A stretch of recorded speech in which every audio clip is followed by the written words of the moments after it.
My son-in-law gave me pills I never asked for. He said they were just something to help me relax. He said I looked anxious. He said I should trust him. So I swallowed them. At 79, you learn to choose your battles. You learn when to argue and when to nod just to keep the peace. I had no reason to doubt him that morning. He was standing in my kitchen, in my house, wearing that polite smile people put on when they want to look helpful. "This will calm you," he said, shaking the bottle gently. Doctor approved. My daughter stood beside him, quiet, watching me closely. That should have been my first warning. The pills tasted bitter going down, sharper than the orange juice I washed them with. Within minutes, my thoughts slowed. Not disappeared, just dragged, like they were moving through thick mud.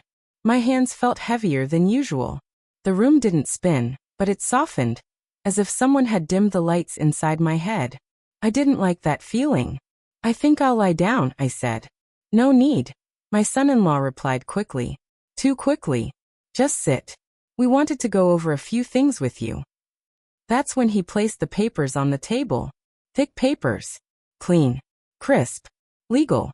I blinked, trying to focus. My name jumped out at me again and again, bold and unmistakable. But the rest of the words refused to settle. They slid past my eyes like water. "Just routine updates," he said calmly.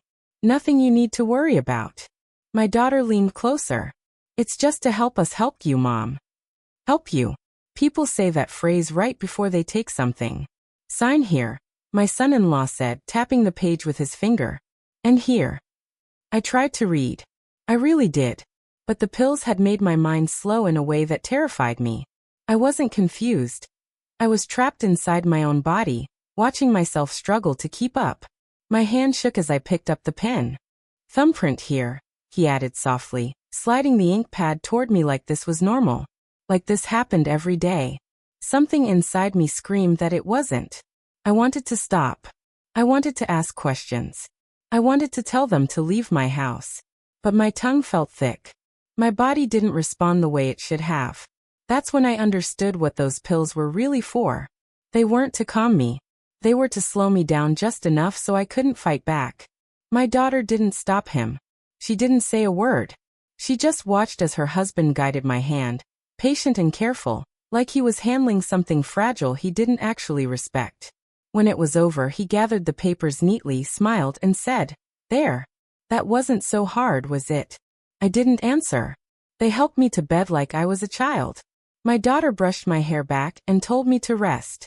My son-in-law stood in the doorway, already texting someone, his face tight with satisfaction. That night, I didn't sleep. As the pills slowly wore off, clarity came back piece by piece. And with it came dread.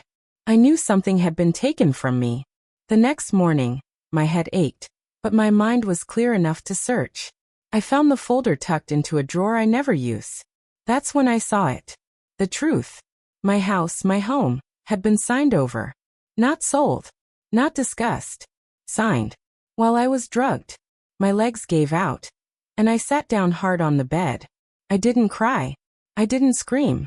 I felt something colder and sharper settle into my chest. Betrayal. I raised my daughter in this house. I buried my husband from this house. I paid every bill, every tax, every repair with my own hands and my own labor. And my son-in-law had decided I was finished. They thought I wouldn't notice. They thought I'd be too embarrassed, too confused, too old to fight back. They were wrong. Because while my body may be slower, my memory is sharp. And I remembered every word, every movement, every lie. Most of all, I remembered this. My son-in-law believed the pills had made me weak. So I let him keep believing it. In the next part, I'll tell you how pretending to be confused gave me time. And how my son-in-law walked straight into the trap he didn't see coming. The pills didn't make me weak. They made me careful. That's something my son-in-law never understood. He thought confusion looks like silence. He thought slowness meant surrender. By the time he realized the difference, it was already too late. The morning after he drugged me, I let my hands shake more than usual. I moved slower. I asked small, harmless questions I already knew the answers to. Did I already eat breakfast? Where did I put my glasses? Did we always have that picture on the wall? He noticed immediately. Predators always do. My son-in-law exchanged a quick glance with my daughter. Relief flashed across his face, not concern. Relief. As if something inconvenient had finally resolved itself. See, he said gently, too gently. This is what we were worried about. I nodded. I even smiled a little. Old women learn early that smiles can be armor. I suppose you're right, I said. I do feel a bit foggy. That word pleased him. Foggy. He leaned back in his chair, confident now, already planning the next step. He talked more freely when he thought I wasn't tracking him. People always do. We'll handle things from here, he said. No need for you to stress over paperwork anymore. Paperwork. The word sat heavy in my chest. I knew exactly which paperwork he meant. Over the next few days, I watched them closely. My daughter started answering questions meant for me. She paid bills I never asked her to touch. She spoke about my house as if it already belonged to someone else. We might renovate, she said once, standing in my living room. Open up the kitchen. Make it more modern. I'd chosen that kitchen tile with my husband 40 years ago. I said nothing. Silence is a powerful disguise. At night, when the house was quiet, I stopped pretending. I read everything. Slowly, carefully, with the lamp turned low. The papers he'd made me sign weren't vague at all once your mind was clear. They were precise. Transfer of ownership. Power of attorney.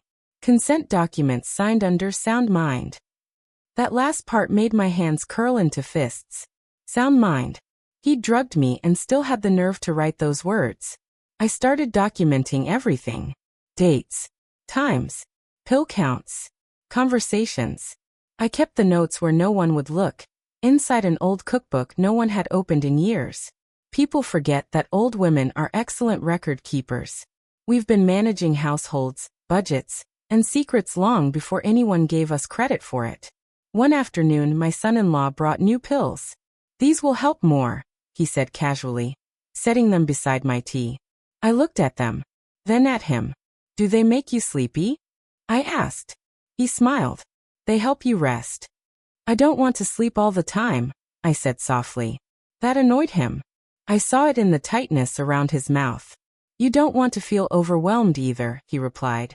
That's when I realized something important. He wasn't trying to help me live better. He was trying to make me manageable. So I did something small, something he didn't expect. I stopped taking the pills.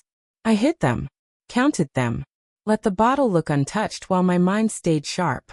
And the clearer I became, the more careless he grew. He took phone calls in the next room and didn't lower his voice enough. He talked about timelines and closing things out. He mentioned my house like it was already an asset instead of a home. Once I heard him laugh and say, "She won't remember signing anything." That laugh burned itself into me. My daughter, though she was different, quieter, avoided my eyes more than before. Guilt has a sound if you know how to listen for it. One evening, when her husband stepped out, I reached for her hand. "Do you remember when you were little?" I asked gently. "And you were afraid of the dark?" She froze. "You used to climb into my bed?" I continued.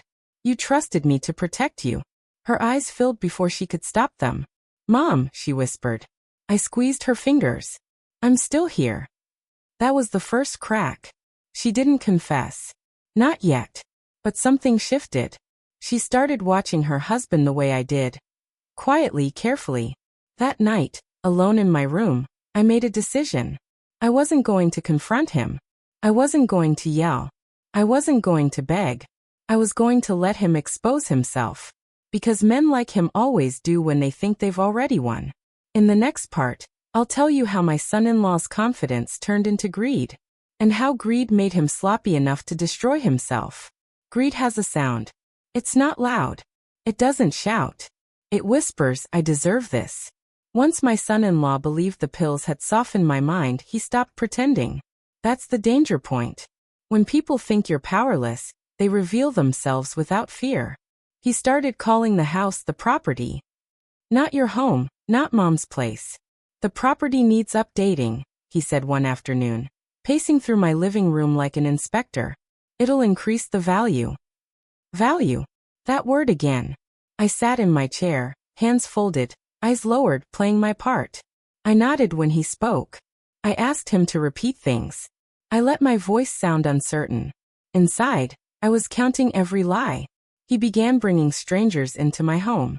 A contractor. A real estate agent. A man who walked through my bedroom without asking, measuring walls like I wasn't sitting right there. She won't mind, my son-in-law said when the agent hesitated. She doesn't really understand what's going on anymore. I understood perfectly. Every step they took, every conversation they had, I memorized. I wrote it all down later, late at night, under the soft hum of the lamp. Dates. Names. What was said. What wasn't. Paper remembers what people try to forget. One afternoon, I overheard something that made my stomach turn cold. He was on the phone in the kitchen. He thought I was asleep. The signatures are already done, he said quietly. Power of attorney is locked in. Once we move her out, everything gets easier. Move her out. I held my breath. She won't fight it, he continued. She barely knows what day it is. I felt something rise in me then. Not fear, not sadness. Resolve. That night, I didn't sleep. I sat at my desk and reviewed everything again. The pills. The papers. The witnesses he'd brought into my home. The way he spoke about me like I was an inconvenience. And then I realized something crucial. He'd rushed. In his hurry to claim what wasn't his, he'd made mistakes. The documents were signed, yes, but they were signed while I was medicated. The pills were not prescribed for daytime use. And more importantly, he had given them to me himself. Without consent. Without supervision. Without authority. That wasn't care. That was control. The next morning, I made my move, but quietly. I called my daughter into my room while her husband was out. I need help, I said softly. Her shoulders tensed. What kind of help? I'm scared, he whispered. I feel like I don't remember things anymore. Her eyes filled instantly. That's the thing about daughters. No matter how lost they get, there's still a child inside them that remembers who kept them safe. She sat beside me on the bed. You're okay, Mom. I'm here. I know, I said, and then I looked at her. Really looked. But are you? She didn't answer. So I told her the truth. Not all of it. Not yet. Just enough. I told her about the pills. About how they made me feel. About how I hadn't been myself that day I signed the papers. Her face drained of color. He said they were harmless, she whispered. I trusted you, I replied gently. Both of you. That broke something in her. Tears spilled before she could stop them. I didn't know he'd do this, she said. I thought he was helping. I reached for her hand. Then help me now. That was the moment she chose. From that day on, she became my eyes when I couldn't be everywhere. She listened when her husband talked too freely. She took pictures of documents. She saved messages he didn't think mattered. And he never suspected a thing. Because he still thought I was foggy. He still thought my daughter was on his side. He still thought the house was already his. Greed makes men careless. And carelessness leaves evidence. One evening, he brought home another set of papers. Just a formality, he said. Final cleanup. I looked at them, then looked up at him with a small, confused smile. Do I need more pills for this? I asked. He laughed. That laugh told me everything. Because only someone who believes they've won laughs that easily. I took the papers. And I didn't sign them. I tore them in half. Slowly. Right in front of him. In the next part, I'll tell you how tearing those papers changed everything. And how my son-in-law finally realized I wasn't as weak as he thought. The sound of tearing paper is louder than people expect. It isn't violent. It isn't dramatic. It's final. My son-in-law stared at me as the pages split cleanly down the middle. Once. Twice. Then again, until the words that had tried to cage me lay useless in my hands. For a long second, no one spoke. Then his face changed. Not anger. Not shock. Fear. Because in that moment, he realized something he'd never considered before. I was aware. What are you doing? He asked, his voice tight. I looked up at him slowly. Calmly.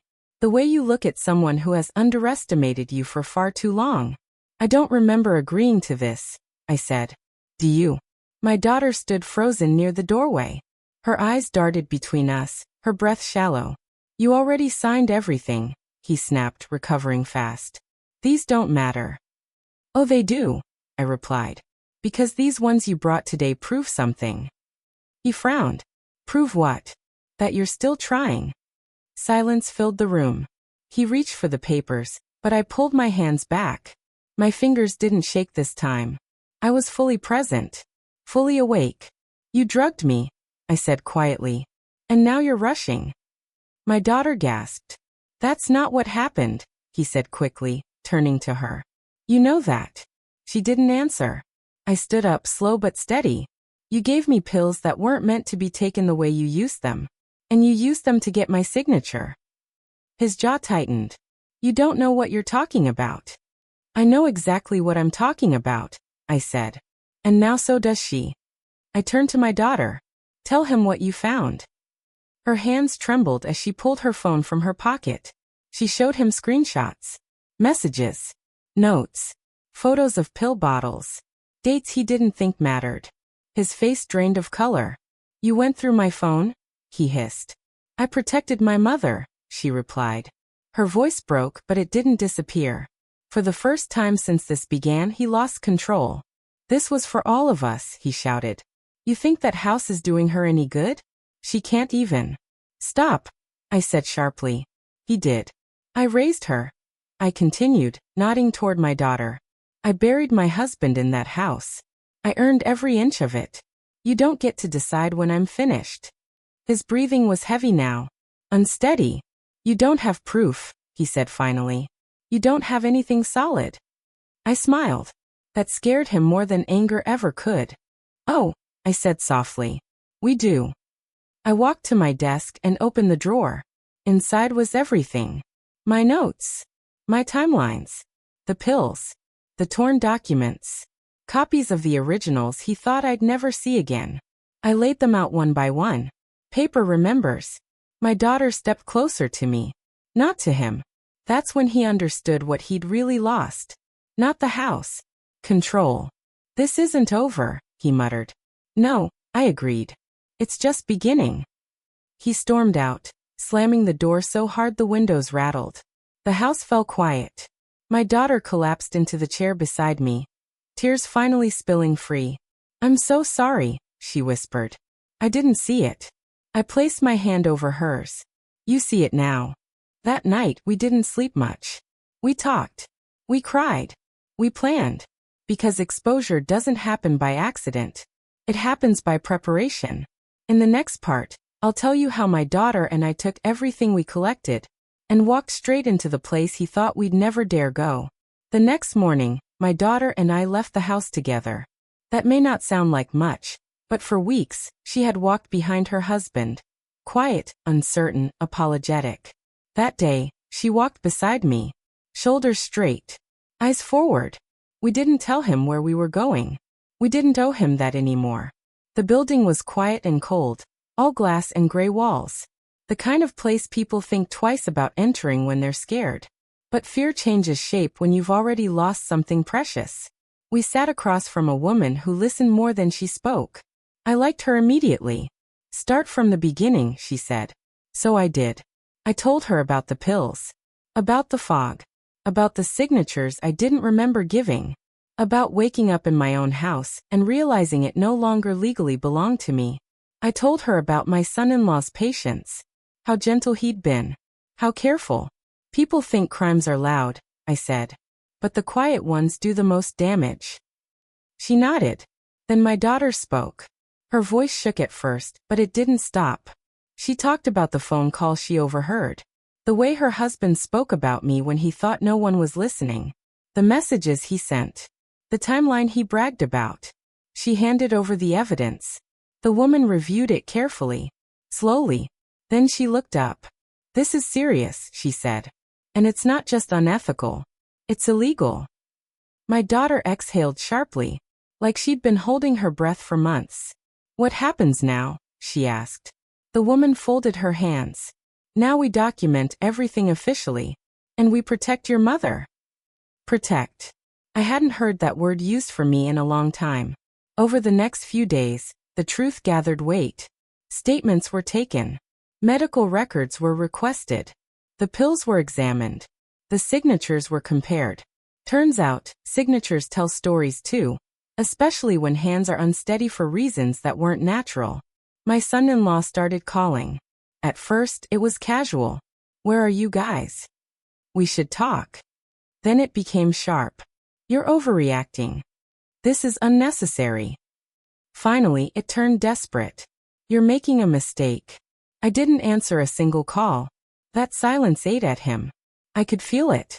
He showed up at the house one evening unannounced. My daughter opened the door, but she didn't step aside.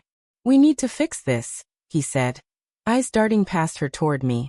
There's nothing to fix, she replied. You did this. His face hardened. You're choosing her over me? She didn't hesitate. I'm choosing what's right. That was the moment his anger cracked open into something ugly. You think they'll believe her? He sneered. She's old. She's confused. I stepped forward then.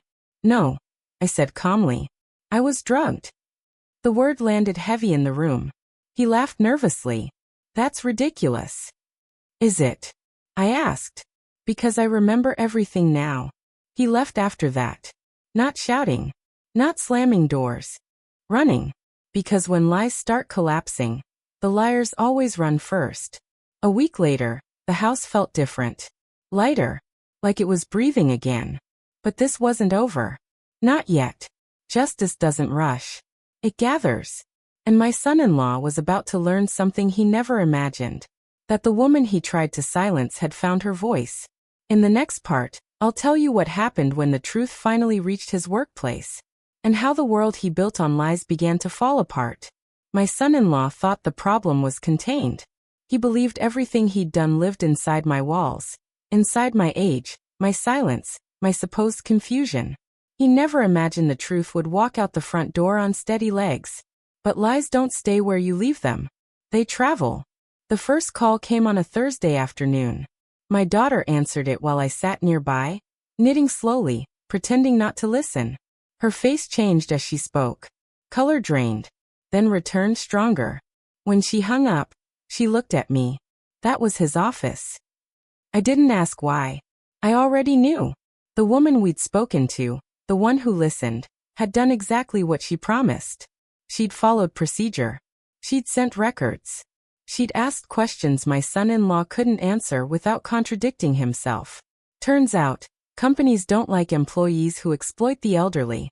Especially not when there's documentation. That evening he came home early. Too early. He didn't say hello. He didn't look at either of us at first. He went straight to the kitchen and poured himself a drink with shaking hands. They called me in today, he said finally. My daughter stayed quiet. They're saying things, he continued. Serious things. I looked at him. Really looked. The confidence was gone. In its place was panic, thin and frantic. They asked about you, he said, turning to me now. About the pills. I raised an eyebrow. And what did you tell them? That you're forgetful, he snapped. That you asked for help. My daughter stood up. You lied. He turned on her. I protected us. No, she said. You protected yourself. That's when his voice dropped. They don't need to know everything, he said carefully. We can still fix this. Fix. That word again. How? I asked. He hesitated. Then, like a man reaching for the last card in a bad hand, he played it. We can move you somewhere smaller, he said. Assisted living. Quiet. Comfortable. I stared at him. You tried to steal my house, I said. And now you want to lock me away? He slammed his glass down. You're making this worse. No. Y replía calmly. You already did that. The next week was a blur of consequences. His access to accounts was frozen. His authority questioned. His reputation, so carefully built, began to crack. People started asking why an elderly woman's home had been transferred under questionable circumstances. Questions are dangerous. They don't shout. They multiply. My daughter received messages from people she hadn't heard from in years. Friends. Family. Neighbors. They all said the same thing. We heard something. Is your mom okay? For the first time, the story wasn't his to control. One evening, my daughter found him sitting in the dark, staring at his phone. They put me on leave, he said flatly. She didn't respond. I did everything for this family, he continued, bitterness leaking into his voice. And now you're destroying me. She looked at him with tears in her eyes. You destroyed yourself. That night he packed a bag. Not dramatically. Not angrily. Quietly. Like someone who knows the ground beneath him is no longer solid. When the door closed behind him, the house didn't feel empty. It felt safe. I slept deeply for the first time in weeks. But justice wasn't finished. It was only warming up. In the next part, I'll tell you what happened when authorities started asking questions. And why my son-in-law realized he couldn't outrun the truth. The truth doesn't chase you. It waits. And then one day, it knocks on your door. By the time the questions became official, my son-in-law had already lost his confidence. What he didn't know was that confidence is the only thing people like him have. Once it's gone, everything else collapses quickly. The first knock came mid-morning. 2 people stood on the porch. Calm. Professional. Clipboards in hand. My daughter's fingers tightened around mine. We're here to ask a few questions, one of them said gently. About a property transfer and medical consent. I invited them in. That detail matters. Because I was no longer hiding. I was no longer pretending to be confused. I wanted the truth inside my home. Where the lies had been planted. They asked me to tell my story. So I did. I told them about the pills. The timing. The way my son-in-law insisted I take them before signing anything. I told them about how my thoughts slowed. How my hands felt heavy. How my body didn't respond the way it should have. I showed them the bottle. This wasn't prescribed for morning use. One of them noted quietly. I nodded. I know that now. My daughter added her part. She talked about what she saw. What she heard. The messages she saved. The moments that didn't sit right but were explained away at the time. The officials listened carefully. Good listeners are dangerous. They asked to see the documents. Compared dates. Compared handwriting. Took photos. Then they asked the question that told me everything. Did anyone witness these signatures? I met their eyes. Yes, I said. The man who benefited from them. Silence followed. One of them closed their folder. Thank you for your time, they said. We'll be in touch.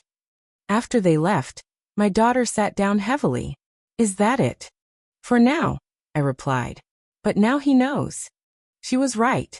He knew. That evening my phone rang. I hadn't heard his voice in days. They came to see you, he said. No griting. No apology. Yes, I replied. You told them lies. No, I said. I told them the truth. There was breathing on the other end. Fast. Uneven. You don't understand what you're doing, he said. You're ruining everything. I closed my eyes. You did that the day you handed me those pills. He hung up. The next day more questions followed. From banks. From offices. From people who suddenly needed clarification on decisions made on my behalf. Each call stripped away another layer of the story he'd built. And then came the letter. Formal. Heavy. Impossible to ignore. The transfer of my house was being challenged. Legally. My name, my real name, was back at the center of it. My daughter cried when she read it. Not from fear. From relief. That night, we sat at the kitchen table. The same one where he'd slid the papers toward me weeks earlier. This ends soon, she said quietly. Yes, I agreed. But it doesn't end gently. Because accountability never is. In the next part, I'll tell you what happened when my son-in-law tried one last move. And why it finally destroyed every excuse he had left. People who lose control always try one last trick. Not because it will work, but because they can't accept being exposed without a fight. My son-in-law came back 3 days after the letter arrived. No warning. No apology. He stood on the porch like he still belonged there. I just want to talk, he said. My daughter looked at me unsure. I nodded. Let him. He walked in slowly, scanning the room like he was already grieving something he'd lost. The house felt different now, like it knew it was no longer under threat. I didn't mean for this to happen, he began. That was his opening line. Not I'm sorry. Not I was wrong. Just this happened. I was under pressure, he continued. You don't understand how hard things have been. I watched him carefully. This wasn't a conversation. It was a performance. You could still stop this, he said quietly. Withdraw the complaint. Say you were confused. There it was. The final request. I leaned forward. And then what? He hesitated. We move on. Without consequences? He didn't answer. My daughter spoke then, her voice steady. You want her to lie for you. He snapped toward her. I want us to survive. No, she replied. You want to escape. That's when his tone changed. You think they'll side with her? He said, gesturing toward me. She's old. They'll say she misunderstood. I stood up. I may be old, I said, but I am not invisible. He laughed sharply. You don't have proof. I walked to the drawer and pulled out my notebook. I opened it. Dates, times, pill counts, witnesses. My handwriting, steady and clear. You gave me those pills on a Tuesday morning, I said. At 9:12 a.m. His face twitched. You placed the documents in front of me at 9:31. He took a step back. You told my daughter to stand close so I wouldn't get up. My daughter's breath caught. I stopped taking the pills 2 days later. I continued. You didn't notice. That's how little you were paying attention. Silence. Then panic. This doesn't prove anything, he said weakly. It proves intent, I replied. He lunged for the notebook. My daughter stepped between us instantly. Don't, she said. That was the moment he lost her completely.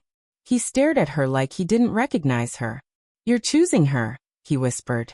She didn't raise her voice. I'm choosing truth. He left without another word. 2 days later, his attorney called. That call told me everything. They don't call when they're winning. In the next part, I'll tell you how the case unfolded, and how the house he thought he owned finally came back to me. The courtroom was colder than I expected. Not physically, emotionally. Cold enough to make people careful with their words. Cold enough to strip stories down to facts. That's where lies usually freeze. My son-in-law sat across the room, dressed carefully, hair neat, hands folded. He looked like a man who still believed appearance could save him. He didn't look at me. Good. Because I was done being unseen. When my name was called, I stood slowly, deliberately. I felt every year in my knees, but I also felt every year of strength in my spine. I told my story again. The pills. The timing. The pressure. The signatures. This time it was all on record. The questions came gently but precisely. Did you consent to taking medication that morning? No. Did you understand the documents you signed? No. Who provided the medication? My son-in-law. That was the moment the room shifted. Medical records were read. The prescription clearly stated night use only. Expert testimony explained what those pills do when taken incorrectly, especially to someone my age. Then came the documents. Side by side. My normal signature. The signature from that day.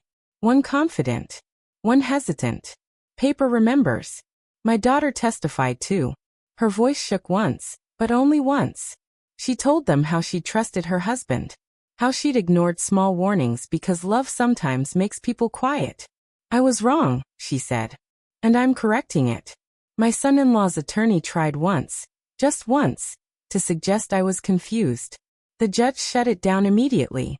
This is not confusion, she said. This is coercion. I felt something loosen in my chest then. Something I didn't realize I'd been carrying. When the decision came, it was clear. The transfer was invalid. The power of attorney revoked. The house returned to me. Legally. Completely. My son-in-law stared straight ahead as the words landed. He didn't move. He didn't argue. He knew. Outside the courtroom, the air felt warmer. Lighter. My daughter wrapped her arms around me and cried the way children cry when they realize the person who raised them is still standing. I'm proud of you, she whispered. I smiled. I'm proud of you too. But justice wasn't finished. Because getting my house back was only part of it. The truth still had one place left to go. In the final part, I'll tell you what happened to my son-in-law after the case. and why underestimating an old woman was the worst mistake of his life. My son-in-law lost more than the house. That's the part people rarely understand about choices like his. They don't just cost you what you were trying to steal. They take everything built on the lie. After the ruling, things moved quickly. The investigation didn't stop at my front door or the courtroom steps. Once the truth was documented, it traveled. Through offices, through records, through reputations that can't be repaired with apologies. His employer let him go quietly. No announcement. No explanation. Just a closed door. The kind that doesn't reopen. Friends stopped calling him. People who once laughed at his jokes suddenly remembered his silence when questions were asked. That's how it works. The same people who benefit from your confidence are the first to step back when it turns into something darker. My daughter filed for separation. That decision wasn't loud either. It didn't come with shouting or drama. It came with clarity. I don't recognize who you've become, she told him. And I won't raise my life around someone who thought this was acceptable. He didn't argue. There was nothing left to defend. As for me, I stayed right where I was. In my house. The walls felt warmer again. The floors remembered my footsteps. I reopened windows that had been shut, planted new flowers in the yard, and took my time reclaiming the space they tried to rush me out of. People came by more often after that. Neighbors. Old friends. Even strangers who'd heard pieces of the story and wanted to check on me. Some said, "You're so brave." I smiled politely, but bravery wasn't what saved me. Attention did. Memory did. And refusing to disappear did. I learned something important through all of this. People think aging is about losing power. It's not. It's about learning exactly where your power still lives. Mine lived in my voice. In my patience. In my refusal to let someone else decide when my story ended. My daughter and I grew closer than we'd been in years. Not because of what we survived, but because we faced it honestly together. Sometimes she still apologizes. I always stop her. You chose right, I tell her. That's what matters. As for my son-in-law, I don't think about him much anymore. That chapter closed the moment I took my house back. And this is what I want you to remember if you're listening to me now. If someone ever tries to make you smaller by calling it care. If they try to rush you by calling it help. If they try to silence you by calling it concern. Pay attention. Because the most dangerous people don't look cruel. They look reasonable. And one last thing. Old women are not weak. We are witnesses. And we remember everything. If this story touched your heart, please like and subscribe.